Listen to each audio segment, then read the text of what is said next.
Audit റിപ്പോർട്ടിലെ ക്രമക്കേടിൽ Thrikkakara മുനിസിപ്പാലിറ്റിയിലേക്ക് DYFI നടത്തിയ മാർച്ചിൽ സംഘർഷം. പ്രവർത്തകർ നഗരസഭയിലേക്ക് കടന്നുകയറി. ആൻമരിയ സണ്ണി കൊച്ചിയിൽ നിന്ന് ചേരുകയാണ്. ആൻമരിയ, ഏറെ നേരമായി വലിയ പ്രതിഷേധം അവിടെ നടക്കുന്നുണ്ടായിരുന്നു. ഇപ്പോൾ പ്രതിഷേധത്തിനൊരു അയവ് വന്നിട്ടുണ്ടോ?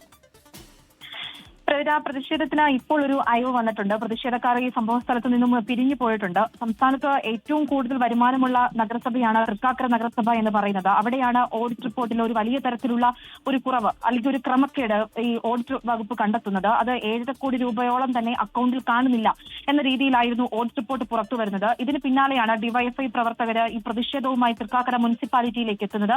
പ്രതിപക്ഷം വലിയ തരത്തിലുള്ള പ്രതിഷേധത്തിന് ഒരുങ്ങിയിരിക്കുന്ന സാഹചര്യത്തിൽ കഴിഞ്ഞ ദിവസം തൃക്കാക്കര മുനിസിപ്പാലിറ്റി കൗൺസിലർ അടക്കമുള്ള ആളുകൾ, ചെയർമാൻ അടക്കമുള്ള ആളുകൾ രംഗത്തെത്തിയിട്ടുണ്ടായിരുന്നു. ഇത് ഈ ഓഡിറ്റ് റിപ്പോർട്ടിൽ വന്നിരിക്കുന്ന ക്രമക്കേടുമായി ബന്ധപ്പെട്ട ഒരു വിശദീകരണവും നൽകിയിട്ടുണ്ടായിരുന്നു.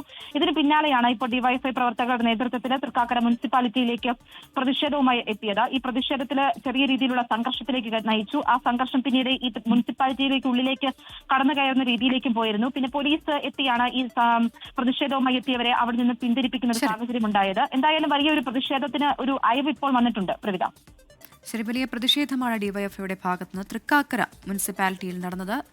ഇപ്പോൾ ആൻമരിയെ സൂചിപ്പിച്ചതുപോലെ സംസ്ഥാനത്തെ ഏറ്റവും അധികം വരുമാനമുള്ള നഗരസഭയിലാണ് ഈ ക്രമക്കേട് നടന്നിരിക്കുന്നത്. വലിയ പ്രതിഷേധം ഉയരുകയായിരുന്നു.